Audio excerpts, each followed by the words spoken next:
ध्रुव इस वक्त बहुत दर्द में था। करिश्माई पाउडर की शक्तियां उसके शरीर के हर एक कण से मिलती जा रही थीं और इससे उसका शरीर बढ़ता जा रहा था। अगर ध्रुव की जगह कोई और होता तो ये शक्तियां उसके शरीर में तहलका मचा देती और शायद शरीर को चीरते हुए बाहर आ जाती।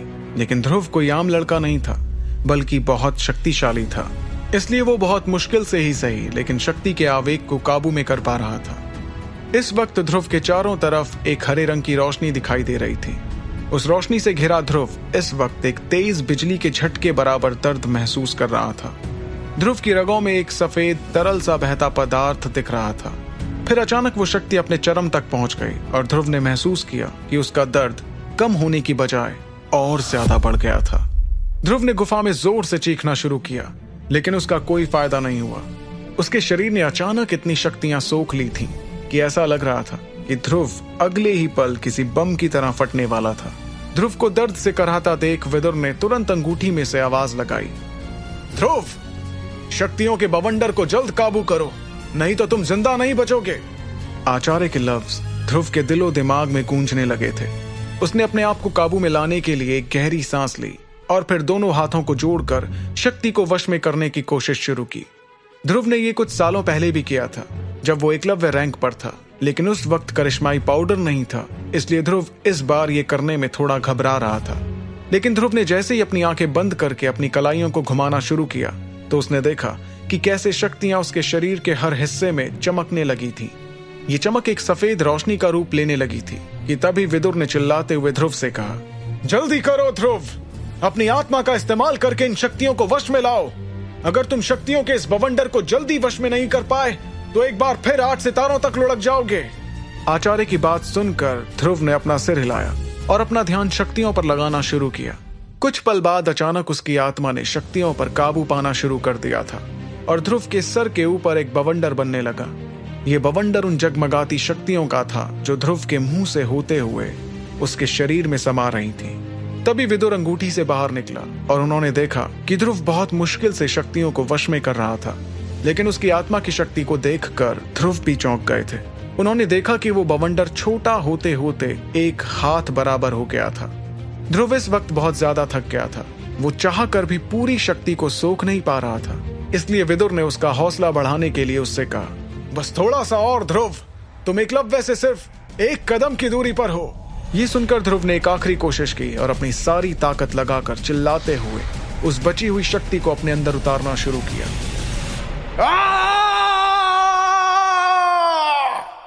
ध्रुव के दांत कड़कड़ाने लगे थे और उसकी आंखें लगभग बंद होने वाली थीं। फिर जैसे अचानक उस शक्ति की रोशनी तेज हुई और एक धमाका हुआ। उस धमाके की वजह से ध्रुव धड़ाम से जाकर जमीन पर गिर गया। उसके शरीर से एक आवाज आ रही थी, जैसे इस वक्त उसके शरीर में बिजली बह रही हो। विदुर ने देखा कि ध्रुव के सर के ऊपर से वो बवंडर खत्म हो गया था। उन्होंने ध्रुव को देखा और फिर मुस्कुराने लगे। ध्रुव आखिरकार एकलव्य रैंक हासिल कर चुका था। ध्रुव जमीन पर लेटा गुफा की छत को देख रहा था। उसे अपने शरीर में बहुत ज्यादा शक्ति महसूस हो रही थी और वो भी अचानक मुस्कुराने लगा। ये मुस्कुराहट कुछ बहुत बड़ी चीज हासिल करने की थी। ध्रुव इस बात को अच्छी तरह से जानता था कि वो मौत के मुंह से जिंदा बचकर आया था। उसकी सांसें तेज थीं और वो गुफा की ठंडी जमीन को अपनी पीठ पर महसूस कर पा रहा था। लेकिन ऐसी शक्ति का एहसास उसे 4 साल बाद हो रहा था और इस वजह से उसके चेहरे पर मुस्कुराहट बरकरार थी। फिर धीरे धीरे वो मुस्कुराहट बड़ी होकर हंसी में बदल गई और फिर हंसी से बदलकर एक बहुत तेज हंसी बन गई।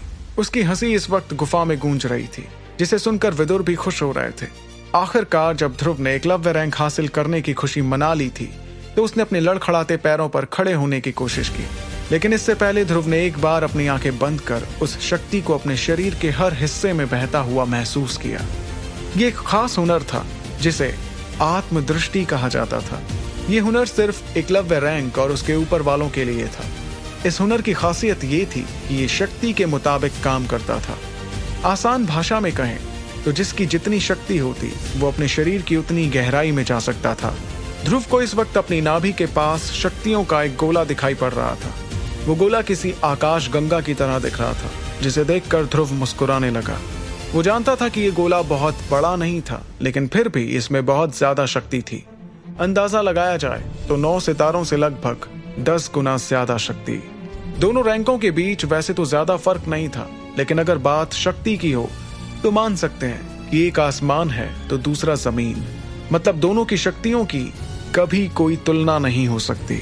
ध्रुव इस वक्त उस शक्ति के सफेद गोले को जो उसकी नाभि के अंदर घूम रहा था काबू में लाने की कोशिश कर रहा था। जैसे जैसे ध्रुव उस शक्ति को अपने वश में कर रहा था, उसके चेहरे के हाव भाव बदलते जा रहे थे। फिर ध्रुव ने अपनी आंखें खोली और उसकी आंखों का रंग अब सफेद हो गया था। फिर अचानक ध्रुव ने अपना मुंह पत्थर की तरफ कर जैसे वहां उल्टी करना शुरू कर दिया। उसके मुंह से उसके शरीर के सारे दोष निकल रहे थे, जिसके बाद ध्रुव के चेहरे पर एक अलग चमक आ गई। उसके चेहरे से जैसे नूर बरसने लगा था। इसके बाद ध्रुव ने अपने अकड़े हुए शरीर की हड्डियां चटकाई और फिर विदुर की तरफ देखते हुए कहा, ये काम करके आचार्य। ये कहते हुए ध्रुव के चेहरे पर एक मुस्कुराहट थी, जिसे देखकर आचार्य विदुर ने चेहरे पर एक गंभीर भाव के साथ कहा, ये तुम्हारी खुशनसीबी है कि पहली बारी में ही तुम शक्तियों को काबू कर पाए। विदुर की बात पर ध्रुव थोड़ा चौंक गया। उसने विदुर से कहा, खुशनसीबी? तो आप ये नहीं मानेंगे कि मैंने जबरदस्त दर्द सहन करके इन शक्तियों और इस एकलव्य रैंक को हासिल किया है? लेकिन सवाल पूछते ही उसे कुछ याद आया और उसने आगे कहा, आचार्य, अब तो मैं एकलव्य रैंक पर पहुंच गया हूँ। अब तो आप मुझे नई तकनीक सिखाएंगे ना? ये सुनकर विदुर ने ध्रुव के पिछले सवाल को नजरअंदाज कर उससे एक सवाल किया, कौन सी तकनीक सीखना चाहते हो तुम इस बार? विदुर के सवाल का जवाब देते हुए ध्रुव ने कुछ सोचते हुए कहा, ऐसी तकनीक सिखाइए। हाँ, ऐसी तकनीक सिखाइए जो क्लास 4 की तकनीक से भी ज्यादा ताकतवर हो और जिसे मैं अपनी शक्तियों के साथ साथ बढ़ा पाऊं। ये सुनकर विदुर थोड़ा हैरान हो गए, लेकिन फिर भी उन्होंने ध्रुव से कुछ नहीं कहा। आचार्य के चेहरे पर हल्की परेशानी देखकर ध्रुव ने खुद ही उनसे पूछ लिया, आचार्य, मैंने कुछ गलत कहा क्या? या फिर एक सेकंड, कहीं आपने मुझसे तकनीक के बारे में झूठ तो नहीं कहा था? ध्रुव को लगा कि विदुर ने शायद उससे तकनीक के बारे में झूठ बोला था। कहीं ऐसा तो नहीं कि ऐसी कोई तकनीक हकीकत में थी ही नहीं। तभी विदुर ने ध्रुव को अपनी परेशानी की वजह बताते हुए कहा, मैंने तुमसे झूठ नहीं बोला। जिस तकनीक का जिक्र मैंने किया था वैसी शक्तिशाली तकनीक वास्तव में है। लेकिन इस पर ध्रुव ने तुरंत विदुर से पूछा, लेकिन क्या आचार्य, क्या मैं उस तकनीक का इस्तेमाल नहीं कर सकता? ये सुनकर विदुर ने जवाब देते हुए कहा, तुम जरूर उस तकनीक का इस्तेमाल कर सकते हो, लेकिन उस तकनीक को सीखने में बहुत ज्यादा खतरा है। ध्रुव खुद को रोक नहीं पा रहा था। वो इस तकनीक के बारे में जानने को बेताब हो रहा था। उसने इसी बेताबी में विदुर से पूछा, कैसा खतरा?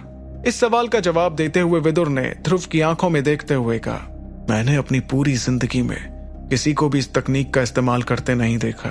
यहां तक कि कोई इसे सीखने तक में कामयाब नहीं हुआ, क्योंकि ये बहुत ज्यादा खतरनाक है। रही बात खतरे की, तो मैं ये तो नहीं जानता कि ये तकनीक कितनी खतरनाक है, लेकिन अपने तजुर्बे से इतना जरूर कह सकता हूं, इसे सीखना बिल्कुल आसान नहीं है। अगर अंदाजे की बात करें तो इस तकनीक को सीखने में लगभग 80% लोग फेल हो जाते हैं। ये सुनकर ध्रुव ने हैरान होते हुए पूछा, 80% लोग फेल हो जाते? मतलब कामयाब होने की संभावना सिर्फ 20%? ध्रुव को हैरान होते देख विदुर ने शांत भाव से जवाब दिया, हाँ, मैं जानता हूं कि यह बहुत कम है, लेकिन सच यही है। ध्रुव इस बात को सुनकर थोड़ा निराश तो हुआ ही था, लेकिन उसे यह भी लगा कि वो तकनीक सिर्फ 20% लोग ही जानते थे। इसका मतलब उस तकनीक का पलटवार भी बिल्कुल आसान नहीं था। ऊपर से ये एक क्लास 4 की तकनीक थी जो वक्त के साथ साथ और ताकतवर हो सकती थी। ध्रुव इतना अच्छा मौका हाथ से गंवाना नहीं चाह रहा था, इसलिए ध्रुव ने तकनीक के बारे में और जानने के लिए विदुर से कहा, आचार्य, क्या आप मुझे उस तकनीक के बारे में और कुछ भी बता सकते हैं? ये सुनकर विदुर ने ध्रुव को जवाब देते हुए कहा, इस तकनीक की ताकत लगातार बढ़ती रहती है, लेकिन इसमें दिव्य रोशनी का एक बहुत बड़ा हाथ होता है। तुम्हें दिव्य रोशनी तो याद है ना? इस पर ध्रुव ने अपना सिर हिलाते हुए हामी भरी, जिसके बाद विदुर ने अपनी बात आगे कही, ये तकनीक मैंने गलती से सीख ली थी।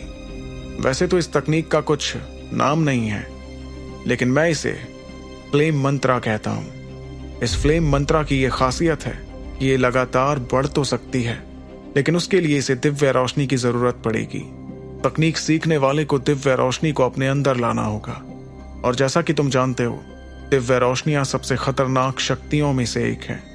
पहली चीज तो इसे ढूंढना बहुत मुश्किल है, और अगर गलती से ये किसी को मिल भी गई तो भी इस बात का कोई दावा नहीं कर सकता कि वो इस शक्ति को अपने अंदर उतार सकेगा। तुम्हें मैंने बताया था ना कि कैसे सफेद शीत रोशनी हासिल करते करते मेरी जान ही निकल गई थी। मैं जलकर राख होने ही वाला था कि मैंने उसे वश में कर लिया। लेकिन अगर उस दिन मैं ऐसा नहीं कर पाता तो मैं यहाँ तुम्हारे साथ नहीं होता। विदुर बात कहते हुए एक बार फिर उन अंधेरी यादों के गलियारों में घूमने लगा जहां उन्हें वो खौफनाक मंजर अपने सामने दिख रहा था। फिर उन्होंने एक गहरी सांस ली और ध्रुव से कहा, लेकिन इस तकनीक को सीखने के लिए सिर्फ एक दिव्य रोशनी नहीं बल्कि एक से ज्यादा दिव्य रोशनियां इकट्ठी करनी पड़ती हैं और ये लगभग नामुमकिन है। सच कहूं तो मैंने शक्ति सम्राट रैंक वालों को तक इससे डरते हुए देखा है। क्या तुम समझ रहे हो मैं क्या बता रहा हूं? 2 तरह की दिव्य रोशनियां एक शरीर में एक साथ। मैं तो सोच भी नहीं सकता कि अगर तुमने इसकी कोशिश की तो ना जाने तुम्हारा क्या हाल होगा। विदुर की बात सुनकर ध्रुव भी थोड़ा घबरा गया। ध्रुव को एकलव्य बनने के लिए इतना दर्द सहन करना पड़ा और एक पल तो उसे ये तक लगा था कि शायद वो वापस 8 सितारों पर फिसल जाएगा। और यहाँ तो विदुर 2 दिव्य रोशनियों को एक साथ शरीर में इकट्ठा करने की बात कर रहे थे। ध्रुव ने अपने कमरे में अपनी आंखों से देखा था कि ये रोशनियां कितनी ताकतवर थीं। इसलिए वो खुद इसे सीखने के बारे में दोबारा सोचने लगा। उसे लगा कहीं रोशनी को काबू करने के चक्कर में रोशनी उसे ना काबू कर ले। विदुर ने देखा कि ध्रुव परेशान दिख रहा था। उन्हें लगा शायद उन्होंने ध्रुव को कुछ ज्यादा ही डरा दिया था। वैसे उन्होंने जो भी कहा वो बिल्कुल सच था, लेकिन अंदर ही अंदर वो भी ये जानते थे कि ध्रुव आम लोगों जैसा नहीं था बल्कि बहुत खास था। उसकी लगन और कड़ी ट्रेनिंग के बाद वो एकलव्य रैंक तक पहुंच गया था, जिसे हासिल करने में आम लोगों को 10 साल लग जाते थे। इसलिए उन्होंने ध्रुव को इस तकनीक की ताकत के बारे में बताते हुए कहा, मैं समझ रहा हूं कि तुम इस तकनीक से थोड़ा घबरा रहे हो और ये लाजमी है, लेकिन अगर कोई गलती से भी इस तकनीक को सीख ले तो इस पूरे मार्कस में इक्का दुक्का लोगों को छोड़कर उसे और कोई नहीं हरा पाएगा। ये सुनकर ध्रुव को थोड़ा अच्छा लगा। वो जानता था कि इतनी ताकतवर तकनीक को सीखने का रिस्क भी बहुत ज्यादा था, लेकिन ये तकनीक जानने वाला विद्वान रैंक वाले तक को चैलेंज कर सकता है। लेकिन उसके लिए ध्रुव को 2 दिव्य रोशनियां अपने अंदर उतारनी थी। उसे डर था कि कहीं वो भी बिना शरीर की सिर्फ एक रोशनी बनकर ना रह जाए। ये देखकर कि ध्रुव गंभीर सोच में पड़ा था, विदुर ने उससे सवाल किया, तो ध्रुव, क्या तुम अब भी वो ताकतवर तकनीक सीखना चाहते हो? इस सवाल ने ध्रुव को और परेशानी में डाल दिया था। ध्रुव ने पहली बार फ्लेम मंत्रा के बारे में सुना था और वो इसकी ताकत का दीवाना हो गया था, लेकिन इस ताकत की एक बहुत बड़ी कीमत थी जो ध्रुव को अपने शरीर से चुकानी थी। वो इस बात को भी सोच रहा था कि 10 में से सिर्फ 2 लोग ही इस तकनीक को सीखने में कामयाब होते हैं। बाकियों की मेहनत, वक्त, सब कुछ बेकार चला जाता है और ध्रुव के पास तो वैसे ही ज्यादा वक्त नहीं बचा था। उसका दिमाग इस बात पर भी जा रहा था कि क्लास 4 की तकनीक सीखने का मतलब मार्कस के सबसे ताकतवर लोगों में शामिल होना। लेकिन ध्रुव ये पक्का नहीं कर पा रहा था कि वो इस तकनीक को सीखना चाहता था या फिर नहीं। ध्रुव की इसी परेशानी को देख विदुर ने धीमी आवाज में उससे कहा, यह फैसला तो तुम्हें ही लेना होगा ध्रुव। इस मामले में मैं ज्यादा कुछ नहीं कहूंगा, लेकिन हाँ, मैं तुमसे एक सवाल जरूर करना चाहता हूं। तुम्हें इरा कैसी लगती है? ये सुनकर ध्रुव अचानक चौंक गया। उसे लगा आचार्य पूरब की बात को पश्चिम में क्यों ले जाने लगे थे। इसी असमंजस में ध्रुव ने उनसे कहा, आचार्य, मैं कुछ समझा नहीं। सुपर योद्धा के सारे एपिसोड्स को सुनने के लिए डिस्क्रिप्शन में दी लिंक से डाउनलोड करें पॉकेट FM ऐप।